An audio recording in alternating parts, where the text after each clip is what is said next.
Voie d'accès à la nouvelle cité universitaire, le Premier ministre lance les travaux de bitumage. Le montant prévu à cet effet est de 5 milliards de francs CFA.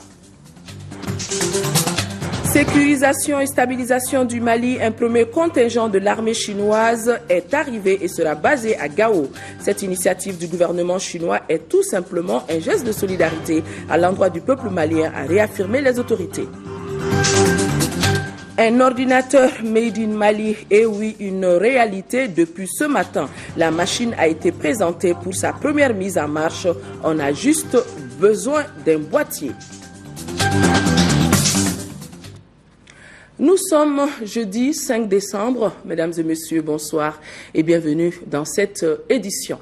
Le Premier ministre Oumar Tatamli a lancé ce matin, je vous le disais dans les titres, à Kabala, les travaux de bitumage de la voie d'accès à la nouvelle cité universitaire. La construction de ce tronçon permettra de désenclaver la zone et de développer l'économie locale. Les travaux qui sont confiés à une entreprise chinoise sont financés sur le budget national à hauteur de 5 milliards de francs CFA. Bourama Traoré était sur le site.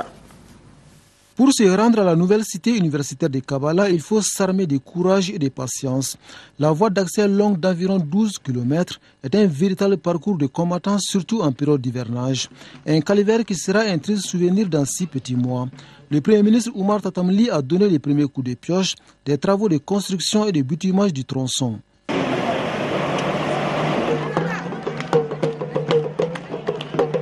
Cette voie d'accès à la nouvelle cité universitaire de Kabala, une fois construite, permettra de désenclaver toute la zone et du coup donner un nouveau souffle au développement local. De la cité universitaire, et c'est ce qui explique que les populations soient sorties massivement, cela permettra le désenclavement, de relier à Bamako quelques bourgades qui sont sur la zone.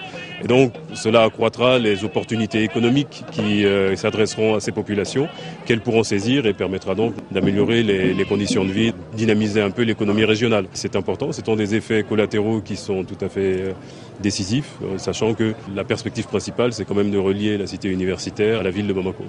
La réalisation du tronçon est financée sur le budget national à hauteur de plus de 5 milliards de francs CFA. L'entreprise malienne BSCM CG est chargée d'exécuter les travaux. Les travaux consistent à faire 3 voies, c'est-à-dire la voie d'accès principale de Kabala à Golobougou, qui fait à peu près un peu plus de 5 km. Ensuite, il y a la voie de contour, c'est-à-dire le pourtour de l'université, qui fait plus de 4 km. Et après, il y a des voies intérieures à faire, à l'intérieur même de la cité, de plus de 3 km. On a le matériel nécessaire pour l'exécution de ces travaux. Un nouveau chantier s'ouvre et un autre s'exécute normalement. C'est celui de la nouvelle cité universitaire de Kabala. L'infrastructure a été visitée par le Premier ministre Oumar Tatamli. Les travaux de réalisation de la nouvelle cité universitaire progressent de façon satisfaisante. Le Premier ministre Oumar Tatamli en a fait le constat lors de cette visite. Un investissement colossal qui vise à améliorer les conditions de vie et d'études de nos futurs étudiants. Bourama Traoré que nous retrouvons. La nouvelle cité universitaire de Kabala reçoit un visiteur de marque, le Premier ministre Oumar Tatamli. Imposante et futuriste, les qualificatifs ne manquent pas pour décrire la belle infrastructure. Cette visite à part de charge a permis au chef du gouvernement de constater le bon déroulement des travaux. Sur ce chantier, des dizaines de milliards de francs CFA ont déjà été investis. À ce stade, on est autour de 26 milliards de francs CFA et avec des perspectives d'extension. Tout à fait imposant. La cité universitaire en elle-même, je crois, devrait pouvoir accueillir un peu plus de 4000 étudiants, et quand les facultés auront été construites, il y aura 40 000 étudiants qui seront ici. C'est un ouvrage imposant qui vise à permettre que les étudiants de l'enseignement supérieur soient dans des conditions d'études plus satisfaisantes. C'est une préoccupation constante du président de la République, du gouvernement, et ce projet sera conduit à son terme dans des délais qui normalement seront de l'ordre de 34 mois à partir du mois de mars. Donc on est sur un horizon de 3 ans. On devrait avoir l'ensemble des équipements mis en place, et nous disposerons à ce moment-là d'une d'une université et d'une cité universitaire de qualité. La nouvelle cité universitaire de Kabala est bâtie sur une superficie de 103 hectares. Elle se compose de 4 blocs d'hébergement avec une capacité de 1020 places chacun.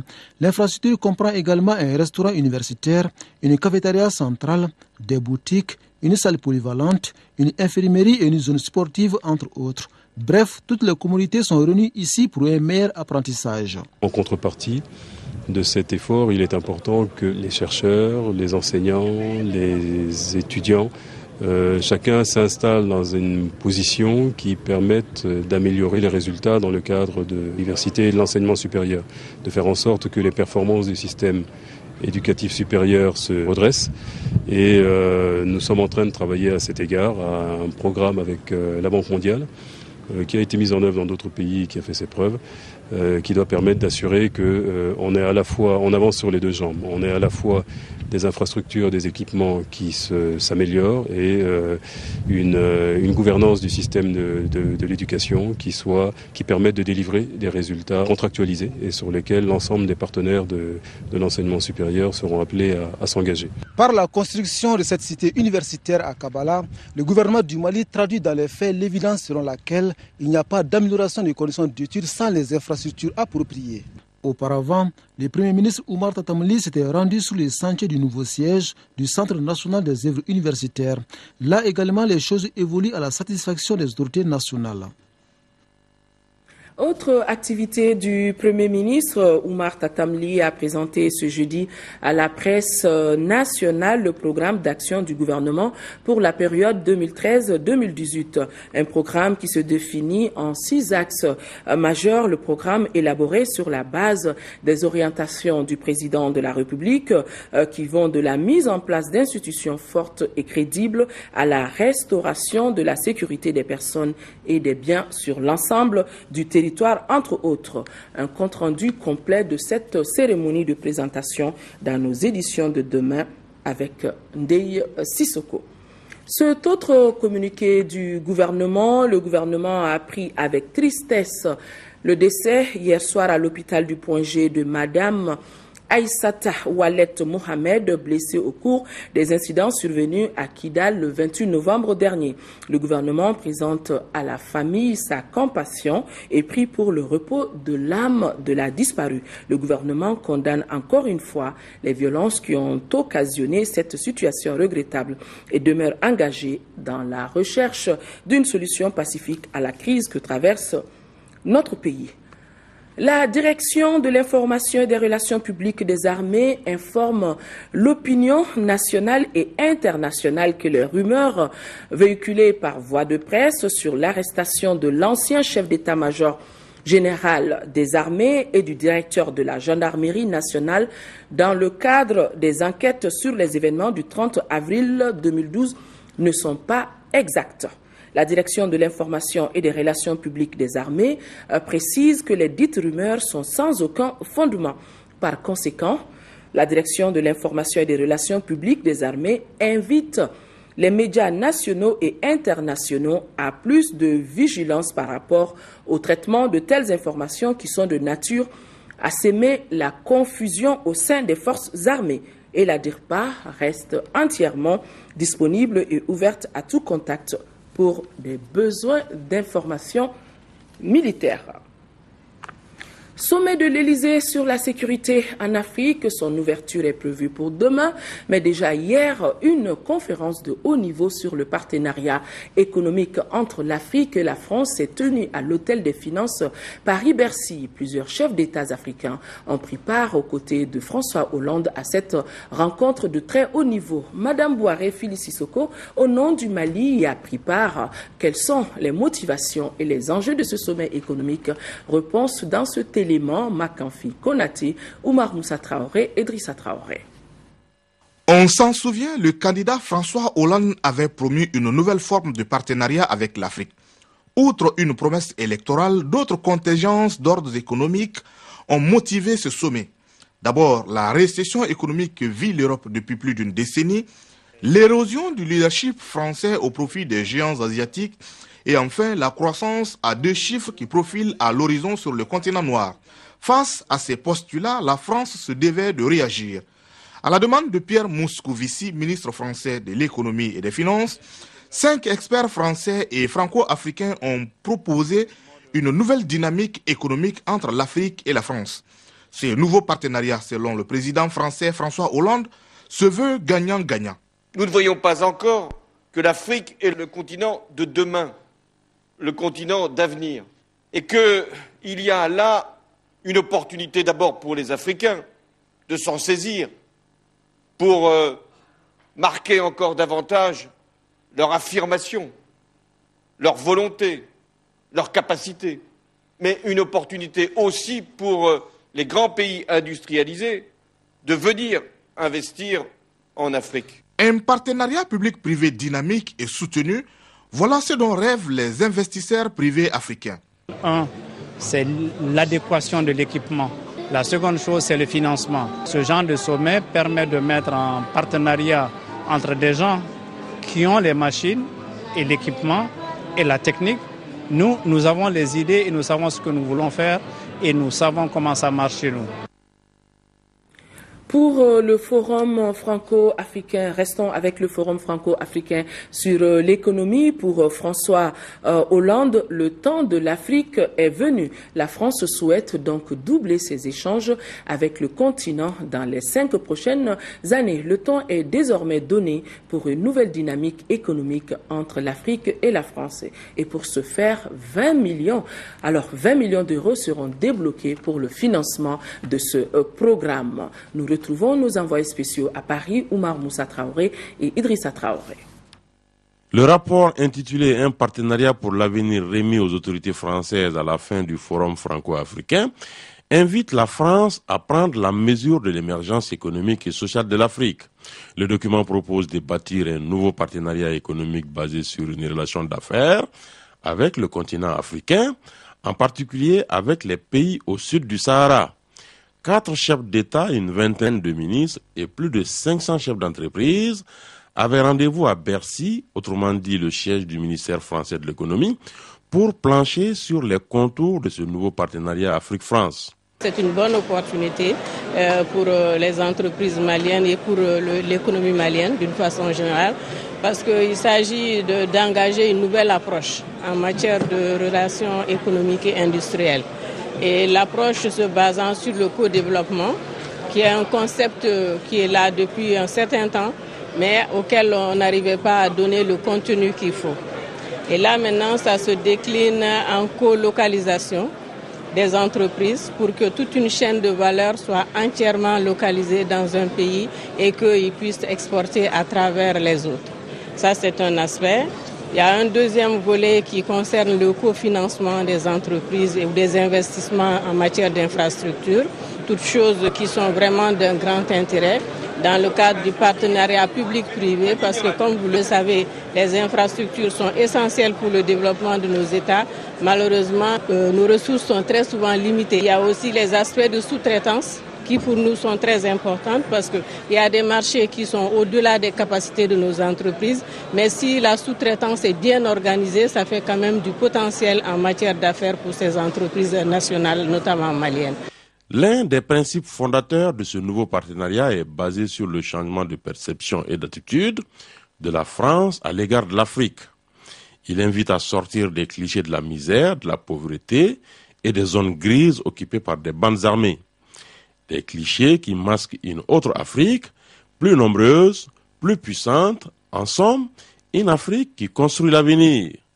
Les chiffres qui sont implacables militent en faveur de ce changement de perception de l'Afrique. La croissance économique est depuis plus d'une décennie de 5% par an en moyenne sur le continent, juste derrière l'Asie et loin derrière l'Europe. Pour le président de la République française, le temps de l'Afrique est donc venu. J'ai dit, nous voulons doubler nos échanges. C'est notre objectif dans 5 ans. Nous devons aussi doubler nos aides, nos concours sous toutes les formes de prêts ou de dons pour que nous puissions les diriger l'Afrique à travers l'AFD. 20 milliards d'euros pourraient être ainsi mis à la disposition de projets. Il s'agit là de projets de développement sur les 5 prochaines années contre 10 milliards entre 2008 et 2013. Ces financements, je l'ai dit, se feront en toute transparence. Le président Hollande fera ensuite un vibrant plaidoyer auprès des chefs d'entreprise de son pays pour qu'ils accentuent leurs investissements en Afrique. Au total, le forum ambitionne de remobiliser la France aux côtés d'une Afrique subsaharienne en marche. Autre rencontre à la veille du sommet sur la paix et la sécurité en Afrique. Une dizaine de chefs d'État se sont retrouvés pour parler de lutte contre le trafic d'espèces sauvages. Un trafic qui menace des animaux emblématiques comme l'éléphant, mais constitue aussi un facteur d'instabilité, surtout en Afrique. Le président de la République, Ibrahim Boubacar Keïta, a pris part à la table ronde consacré à cet important dossier en compagnie de certains de ses pairs. Nous vous proposons un extrait du discours.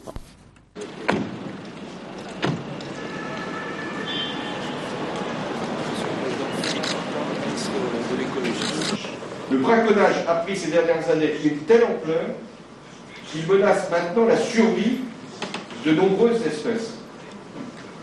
Selon les informations les plus sûres, l'Afrique pourrait perdre 1/5 des éléphants dans les 10 prochaines années. Et si le braconnage se poursuivait au rythme que nous connaissons, alors il y aurait des extinctions locales à prévoir, notamment en Afrique centrale. Ça veut dire que notre génération pourrait être celle qui aurait vu disparaître les animaux parmi les plus emblématiques de l'Afrique. Et même les gazelles. Donc nous sommes devant une menace qui concerne l'Afrique, mais qui concerne l'ensemble de la planète. Et donc agir, c'est un triple enjeu. Un enjeu de souveraineté, parce que ces trafiquants menacent donc la sécurité des États.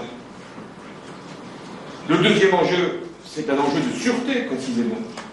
Parce que pour les populations qui sont concernées, celles qui vivent auprès des espèces menacées, elles sont également agressées par les bandes qui viennent rhinocéros. C'est aussi les techniques d'empoisonnement de la population. Enfin, c'est un enjeu économique, parce que les règles qui sont applicables aux aires protégées, c'est la condition pour qu'elles soient pérennisées. Restons en France avec François Hollande, où l'armée française a débuté ce jeudi son intervention pour restaurer la sécurité en Centrafrique. Le président français François Hollande a décidé d'agir immédiatement après l'adoption par le Conseil de sécurité des Nations Unies d'une résolution donnant mandat aux forces françaises pour intervenir en République centrafricaine. Cette intervention sera rapide. Elle n'a pas vocation à durer. Et je suis sûr de son succès. J'en rendrai compte régulièrement aux Français. Vote à l'unanimité au Conseil de sécurité de l'ONU. La force panafricaine de la MISCA et les troupes françaises présentes en Centrafrique sont désormais autorisées à faire usage de la force. L'armée française va soutenir le déploiement de la force africaine.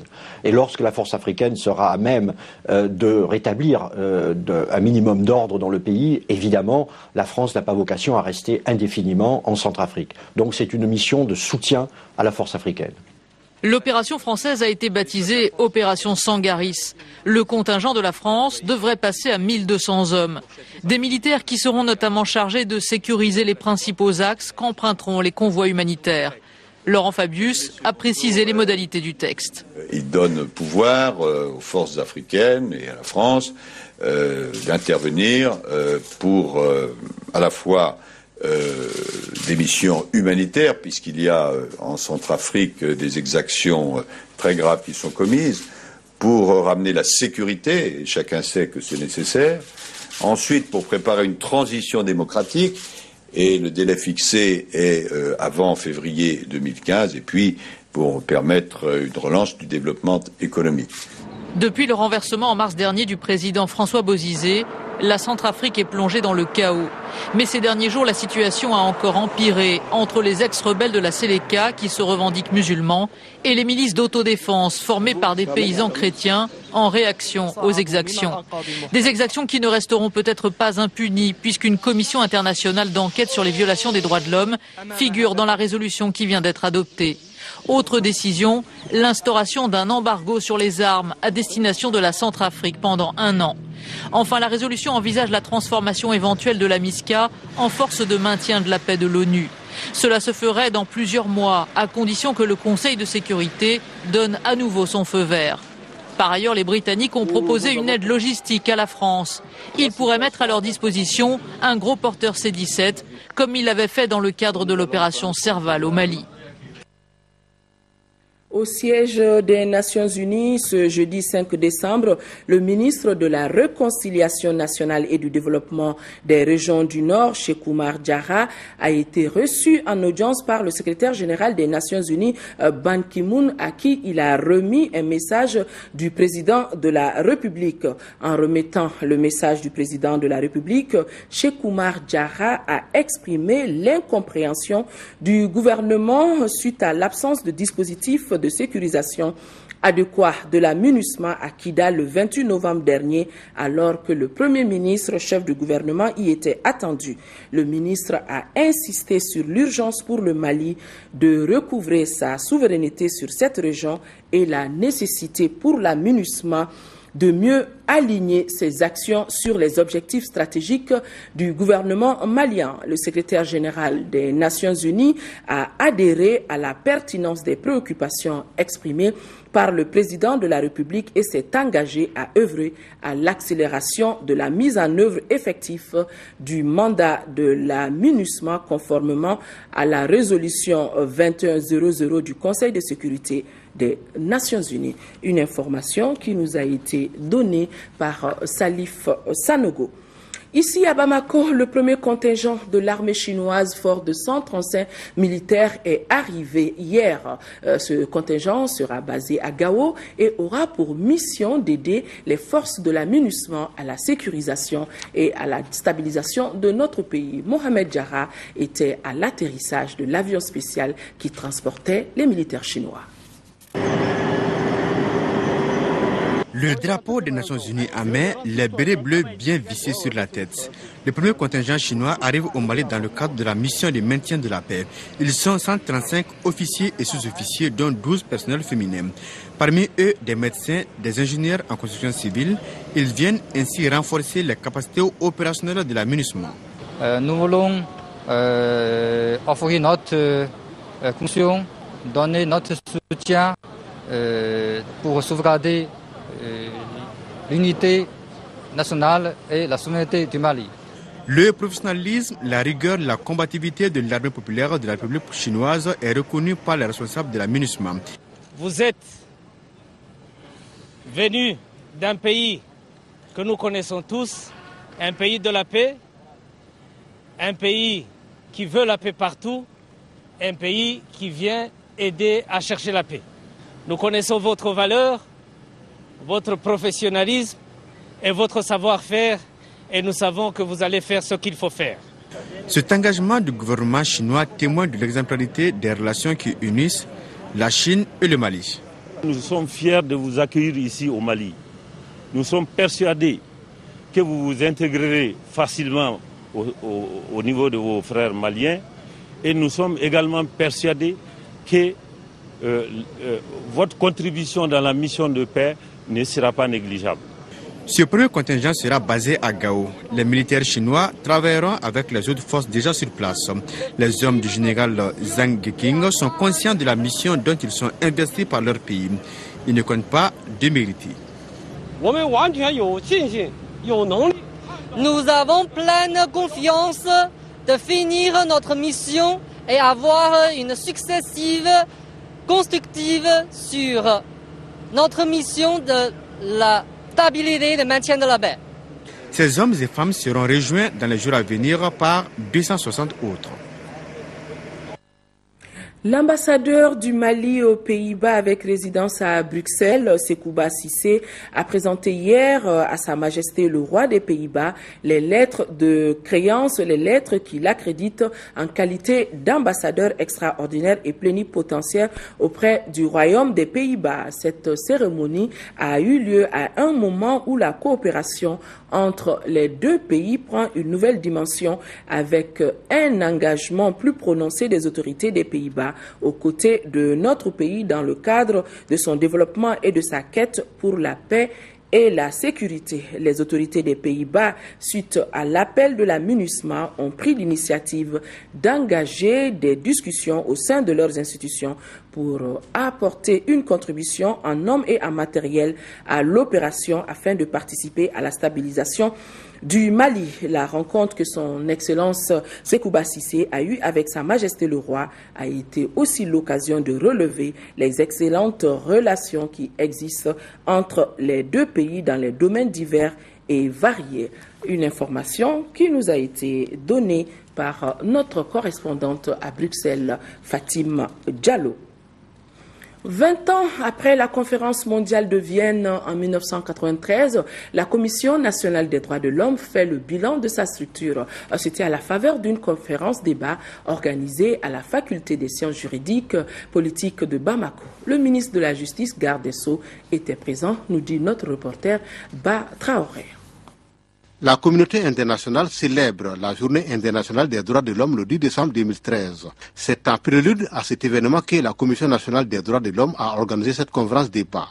Elle consacre ainsi le lancement des activités de la Semaine nationale des droits de l'homme. Le Mali, un moment, les droits de l'homme ont évolué en dents de scie. Il y a eu des moments où il n'y avait pas de problème, mais il y a eu des moments, surtout l'année 2012, où il y a eu de graves violations des droits de l'homme, surtout en matière de droits de la femme. Le Mali a beaucoup régressé. Je dirais que le Mali a fait quelques avancées, mais en réalité, le Mali a régressé. Le respect des droits de l'homme passe par une remise en cause de chacun de nous par rapport à nos comportements au quotidien. C'est du moins le point de vue du ministre de la Justice, garde des Sceaux, qui promet d'ailleurs un soutien certain de son département.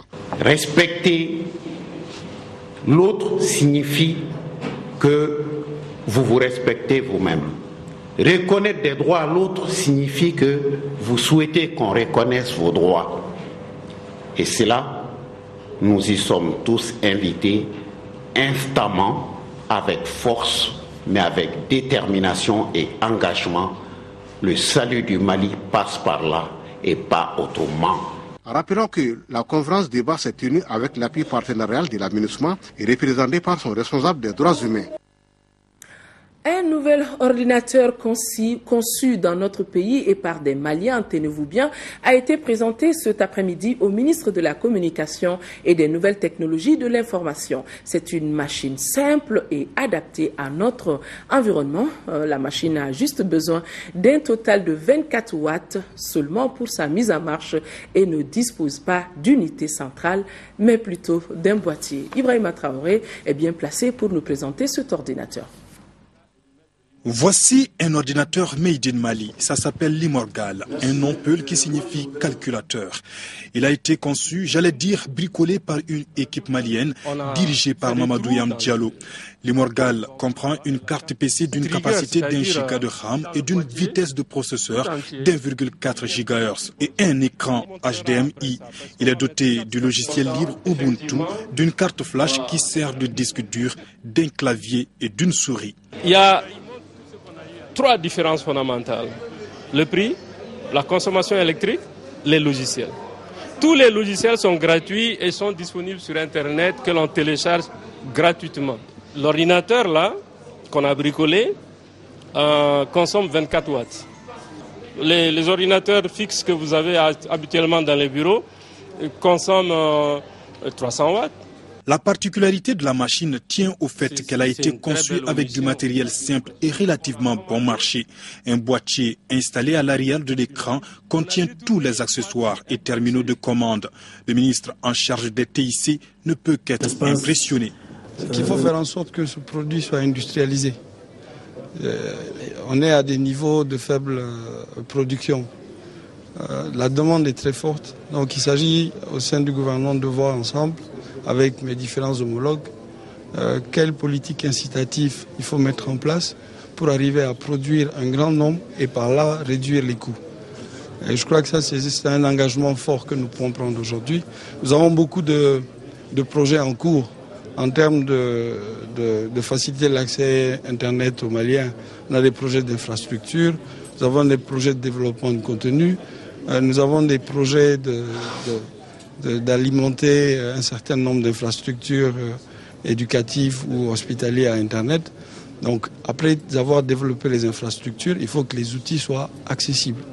L'Imorgal est une machine surtout adaptée à l'initiation des enfants à l'informatique. Les concepteurs entendent améliorer la machine afin de répondre à des besoins beaucoup plus exigeants. L'ordi est vendu à 171 000 francs CFA.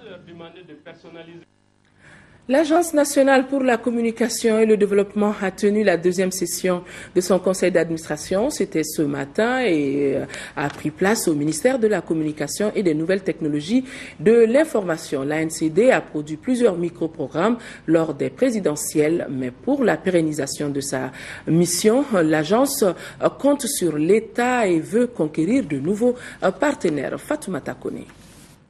La fidélisation des clients, la recherche de nouveaux partenaires sont les maîtres mots de ce conseil d'administration de l'Agence nationale de communication pour le développement ANCD. C'est pourquoi, au cours de cette deuxième session, les administrateurs proposent une politique permettant à la jeune structure de conquérir de nouveaux horizons. Une des solutions consisterait pour l'ANCD à recentrer davantage ses actions autour de sa vocation d'organe de communication en s'appuyant sur ses atouts qui ne manquent pas. La NCD peut aussi s'appuyer sur l'accompagnement de l'État à travers le contrat plan et surtout s'inscrire résolument dans la communication pour le développement. Rôle qui se résume à la mise en œuvre de la politique nationale de communication pour le développement. Ce challenge consiste à assurer la production de microprogrammes concernant le milieu rural, le monde agricole, domestique, environnemental, entre autres. Un ambitieux programme. Les membres du conseil d'administration ici présents sont à vos côtés pour faire de la NCD la vitrine de la production audiovisuelle au Mali et pourquoi pas dans la sous-région. Cette ambition passe d'abord par la présente session avec l'examen et l'adoption de documents. A rappelé que l'Agence nationale de communication pour le développement a remplacé le CESPA, le Centre de services et de production audiovisuelle, il y a 2 ans. Cette jeune structure compte sur l'appui des partenaires et l'État pour faire ses preuves. Le groupe de la Banque africaine de développement au Mali a aujourd'hui organisé la revue du portefeuille des projets financés dans notre pays. L'institution finance déjà 16 projets, dont 12 sont opérationnels pour un coût total d'environ 206 milliards de francs CFA, et cela sur la période 2013-2014. Agali Aguissa. Cette première revue du portefeuille de la Banque africaine de développement BAD, après la crise qu'a connue le Mali, vise à faire le bilan des opérations de l'institution. La Banque africaine a actuellement 16 opérations approuvées, 12 sont actives. Nous avons déjà à peu près quelque chose comme 206 milliards de francs CFA que nous avons mobilisés pour les projets.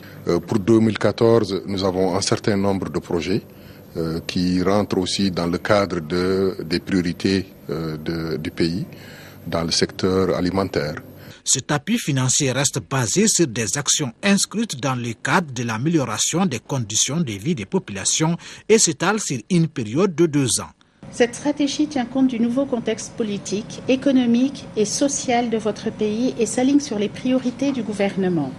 C'est pourquoi elle a été bâtie autour de 2 principaux axes. L'atténuation de l'impact de la crise et le renforcement de la résilience des populations les plus vulnérables. Et en deuxième, la consolidation des bases de la stabilité d'un État de droit en vue de jeter les bases de la reprise économique.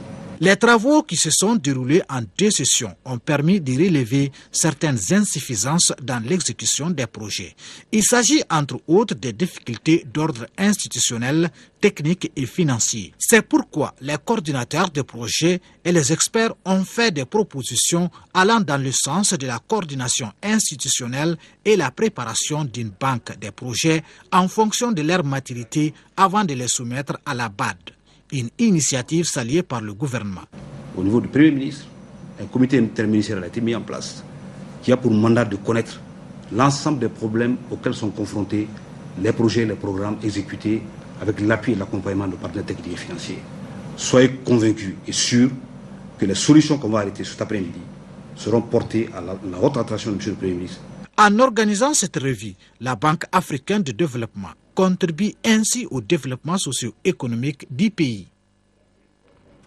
Les travaux de la 17e Assemblée générale de l'ACEA, l'association regroupant les bourses régionales des valeurs mobilières, se poursuivent dans la capitale économique ivoirienne. Les 400 délégués de cette première Assemblée générale ont partagé un panel d'experts autour de la nécessité de fonds privés dans les capitaux des marchés boursiers. Envoyés spéciaux à Abidjan, Adama Kamara et Moïse Traoré.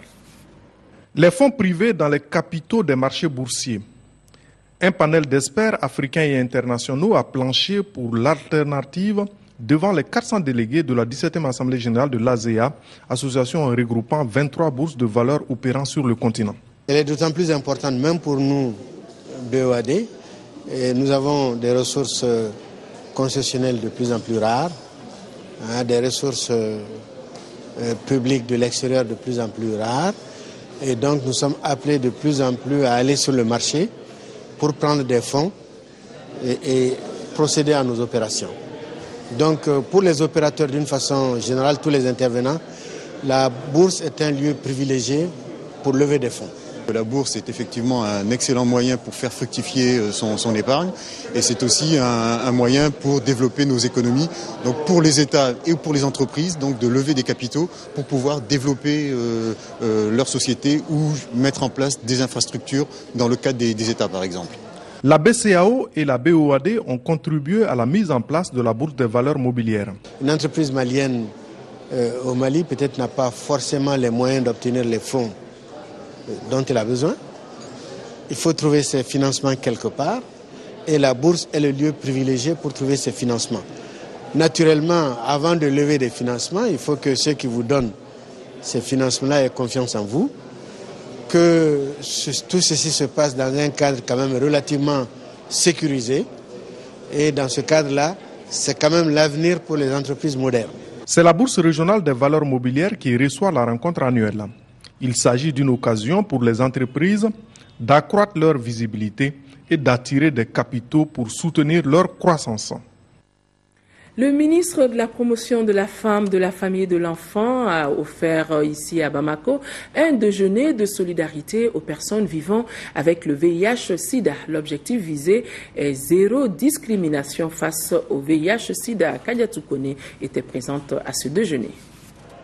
Offrir à manger à quelqu'un au Mali est un signe de solidarité, de convivialité et de fraternité. Pour soutenir cette pensée, le ministère de la Promotion de la Femme, de la Famille et de l'Enfant a offert un déjeuner aux personnes vivant avec le VIH-Sida afin d'appuyer aussi le slogan « Zéro discrimination pour le VIH-Sida ». La semaine que nous vivons est placée sous le parrainage du ministère de la Promotion de la Femme, de la Famille et de l'Enfant.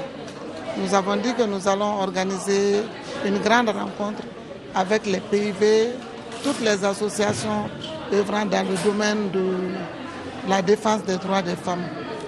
Donc c'est un déjeuner de partage, de solidarité, d'entraide, de soutien à toutes les personnes vivant avec le VIH-Sida. On souhaite les remercier et tout le gouvernement qui a beaucoup fait pour les personnes vivant avec le VIH. Ce déjeuner a également été l'occasion pour les personnes vivant avec le VIH-Sida de rendre hommage à tous ceux qui les aident à surmonter leur mal.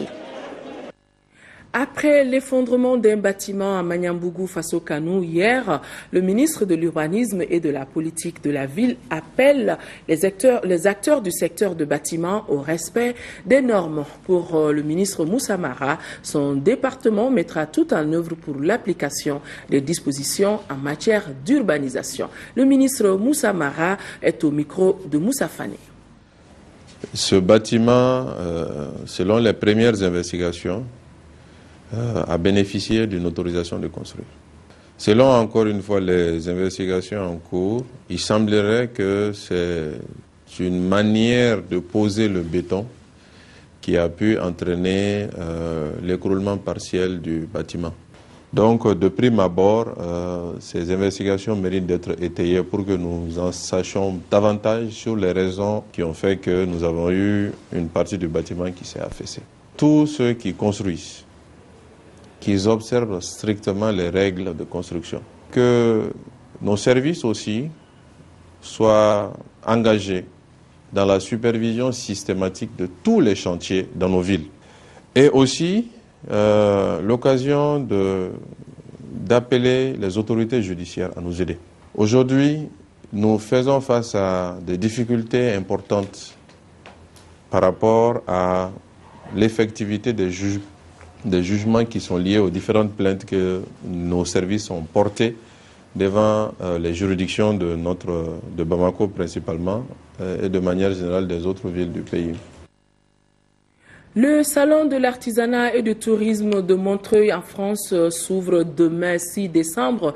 L'édition précédente a permis à notre pays de rapporter 160 millions de francs CFA. Cette 9e édition est placée sous la haute présidence du président de la République, Ibrahim Boubacar Keïta, qui séjourne actuellement en France. Les détails avec Madame Berthe Aïssata Bengali au micro de Fatoumata Kone.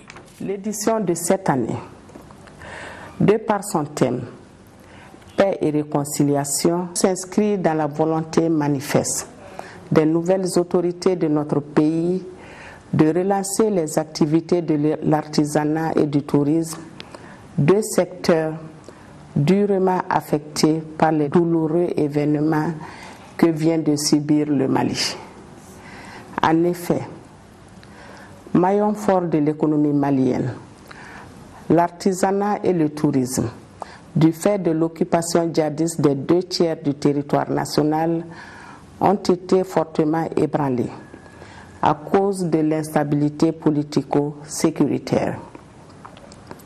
Cette situation a conduit certaines chancelleries à diviser le pays en 2 zones distinctes, l'une en rouge, qualifiée de fortement déconseillée aux visiteurs internationaux, et l'autre en orange, déconseillée, sauf raison impérative.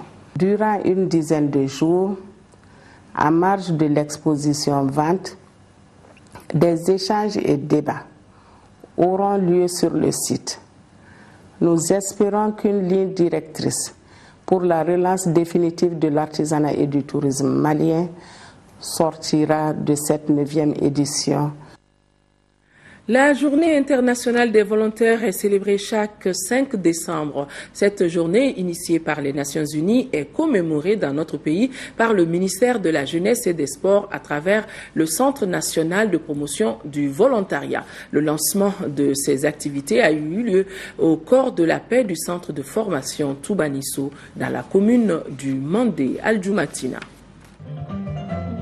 Instituée par la résolution 40-212 des Nations Unies en 1985, la Journée internationale des volontaires est l'occasion de communier, de partager autour du volontariat. Ainsi, la célébration de cette journée consacre la reconnaissance du rôle crucial joué par les organisations des volontaires, tant au niveau local, national qu'international. Je suis particulièrement reconnaissant auprès d'un millier de jeunes volontaires des Nations Unies qui contribuent à l'action de l'organisation en faveur de la paix, du développement durable, du droit de l'homme. Ces volontaires travaillent aux côtés du personnel des Nations Unies pour améliorer les vies des populations qui comptent parmi les plus vulnérables au monde. À l'instar de la communauté internationale, le Mali célèbre cette journée depuis 2011. C'est là grâce à l'avènement du Centre national de promotion du volontariat, une structure mise en place par le gouvernement pour impulser le domaine, ce qui devra aboutir au développement d'un volontariat national pouvant permettre aux jeunes d'être mieux outillés. Le gouvernement de la République du Mali en a fait un cadre idéal pour exprimer sa politique volontariste en matière de volontariat, comme l'atteste l'adoption et la promulgation de la loi portant institution du volontariat national. Relevant du ministère de la Jeunesse et des Sports, le CNPV couvre le territoire national en vue de contribuer à l'élaboration et à la mise en œuvre de la politique nationale des volontariats. À chaque commémoration de la Journée internationale du volontariat, les volontaires expriment leur volonté et manifestent des actions, surtout mettent en œuvre des actions qui permettent de comprendre le rôle essentiel qu'ils jouent dans le cadre de l'appui communautaire, mais aussi dans le cadre de l'impulsion dynamique d'un effet multiplicateur qui permettrait aux autres jeunes d'aller vers des actions de citoyenneté, de civisme, mais aussi d'amour de la patrie. En marge de cette cérémonie de lancement, les volontaires ont mené des activités, entre autres des opérations de don de sang, une visite des stands des volontaires à mi-fin à la journée. Visite du tout nouveau chef d'état-major général des armées, le général de division Maman Touré, était à Gao. Il s'agissait de s'enquérir de la situation du PC Maliba basé à Gao et de faire le point de la situation sécuritaire des zones d'intervention de l'opération Maliba. Il a aussi visité la base des forces alliées du Mali. Compte rendu, Boubacar Bablé Touré. À sa descente d'avion, le tout nouveau chef d'état-major général des armées, le général de division Maman Touré, a eu droit à des honneurs militaires. Après quoi, cap sur le PC Maliba où l'hôte du jour a eu une séance de travail sur la situation sécuritaire des zones couvertes par l'opération. Il a été question de renforcer les capacités des forces maliennes en moyens logistiques et mobiles afin qu'elles puissent mener à bien les missions régaliennes. Depuis un certain temps, l'opération ne cesse de recevoir du matériel pour accomplir leur mission. C'est une armée, et qui dit armée, mettre une armée, réformer une armée demande assez de moyens. À toutes ces questions, le général Touré dit avoir pris bonne note et s'engage à appuyer cette idée de renforcement des capacités auprès des plus hautes autorités afin que ces moyens soient à disposition dans un bref délai. Le visiteur se dit rassuré de la situation de calme qui prévaut actuellement dans presque tout le nord du pays. Ils m'ont fait un point de situation. Nous avons discuté un peu de la mission qu'il leur a assignée, qui est effectivement dans leur corde, mais il y a un certain nombre d'insuffisances que nous sommes en train de discuter pour voir. Il y a des éléments de mobilité, il y a des éléments de logistique qui font que nous sommes déjà en partenariat avec la mission, l'opération Serval et puis l'aménagement. Quels sont les types de complémentarité que nous pouvons mettre en œuvre?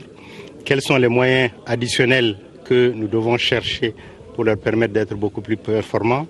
Auparavant, le chef d'état-major général a rendu une visite de courtoisie au gouverneur de la région avant de se rendre au poste de commandement de l'aménagement et de la force Serval. À ce niveau aussi, il a fait le point de la situation sécuritaire des zones d'intervention du théâtre des opérations.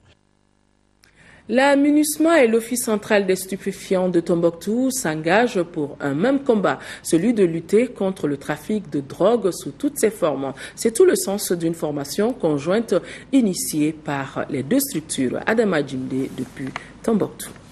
En initiant cette formation, l'Office central des stupéfiants antenne de Tombouctou et les Nations Unies s'engagent dans une même dynamique, celle de lutter contre le trafic des drogues sous toutes ses formes. L'objectif visé est de mieux outiller les différents acteurs, policiers, gardes, gendarmes et douaniers pour une meilleure application de la loi. Ces derniers vont plancher sur un certain nombre de modules liés à la classification et au trafic illicite des drogues, les techniques d'enquête et la législation malienne en matière de lutte contre la drogue. Le séminaire atelier a été réalisé par l'appui de la police de la MINUSMA, qu'elle en soit remerciée pour les connaissances que nous allons acquérir auprès d'eux durant les 2 jours de formation. Au sein de la MINUSMA Interpol, nous avons de très grandes compétences qui ont proposé de partager ces compétences-là avec les frères maliens. Cela pour outiller nos frères à pouvoir s'acquitter de leur mission. Le gouverneur de région, le colonel-major Mamadou Mangara, a loué cette initiative conjointe qui permettra à coup sûr de renforcer la capacité opérationnelle des hommes sur le terrain. La Turquie vient d'offrir une mosquée au Haut Conseil islamique du Mali. La mosquée est située en zone ACI 2000. En prélude à l'inauguration de cette mosquée, le président du Haut Conseil islamique fait le point de la coopération entre les deux pays. Mahmoud Diko est au micro de Moussa Fani. Je place ça sous le signe de renforcement de relations entre nos deux peuples. Vous savez, la Turquie est une vieille nation de l'islam comme le Mali. nous avons eu des relations qui de plus en plus chaque année se renforcent. Cette mosquée symbolise effectivement cette relation aujourd'hui qui s'est construite dans tous les domaines. Le domaine sanitaire, le domaine de l'éducation et dans le domaine social. Donc nous allons recevoir une forte délégation de la Turquie, conduite par le président de la présidence des affaires religieuses, qui est une haute personnalité de la Turquie.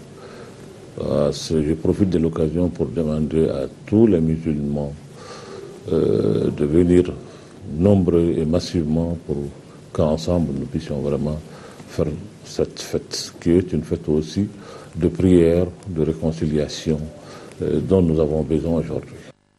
Restons dans le domaine de la religion. Le ministre de l'administration territoriale, sur la base de la délibération de la Commission nationale d'observation de la Lune chargée de la fixation des dates officielles des fêtes musulmanes et du début du mois de Ramadan, informe la communauté musulmane que le mois lunaire Safar ou Domba Makono a débuté dans notre pays ce jour, jeudi 5 décembre. En 4e région, plus de 153 millions de francs CFA, c'est le montant des moyens de transport que l'Office RIS-Ségou vient de mettre à la disposition des agents et de l'unité de gestion du projet d'appui au développement rural de Tenkounou et Tamani. De Ségou, nous retrouvons le compte-rendu de Kandesila.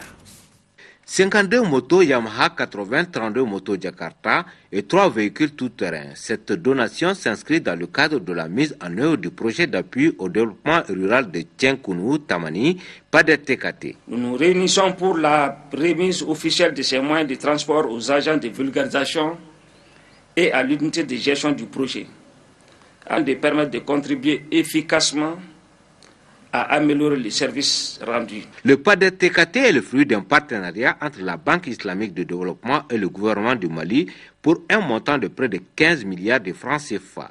Le projet ambitionne d'améliorer la productivité à l'Office RIS-Ségou à travers la reconversion de certains casiers en maîtrise totale de l'eau.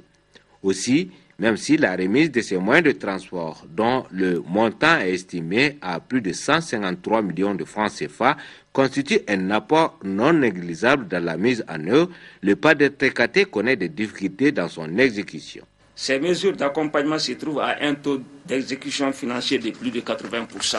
Ce bon taux d'exécution est beaucoup affecté par la contre-performance enregistrée dans l'exécution de la composante travaux génie civil, liée à la lenteur enregistrée dans le cadre de la passation des marchés.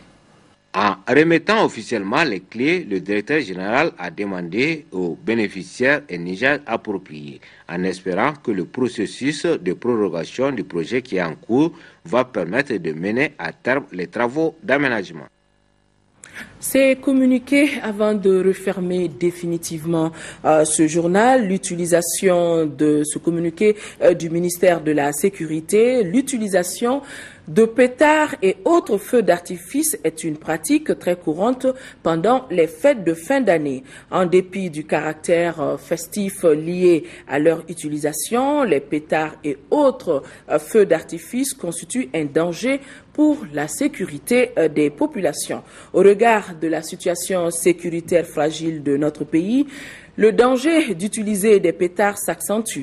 Ainsi, pour des raisons de sécurité dans le pays et pour éviter toute confusion, le ministre de la Sécurité porte à la connaissance des citoyens que l'utilisation des pétards et autres feux d'artifice est formellement interdite sur toute l'étendue du territoire national. Les forces de sécurité veilleront à l'application stricte de la présente mesure et les contrevenants s'exposent à des sanctions.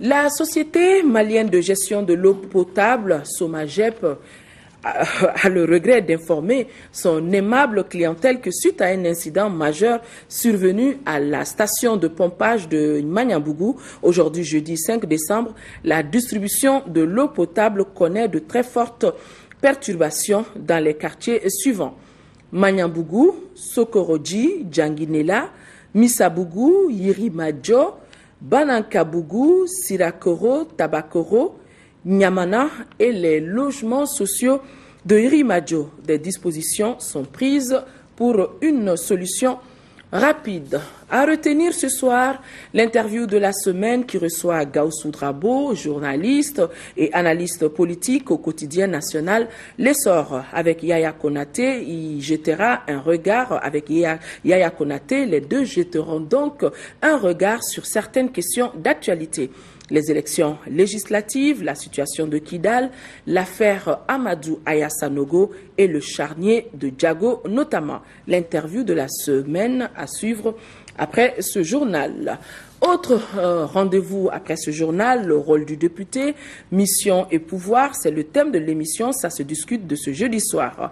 Niaza Koulibaly et ses invités vous en diront davantage après le journal des formations, ça se discute sur votre télévision nationale. Voilà, mesdames et messieurs, c'est donc tout pour cette édition. Merci de l'avoir suivi.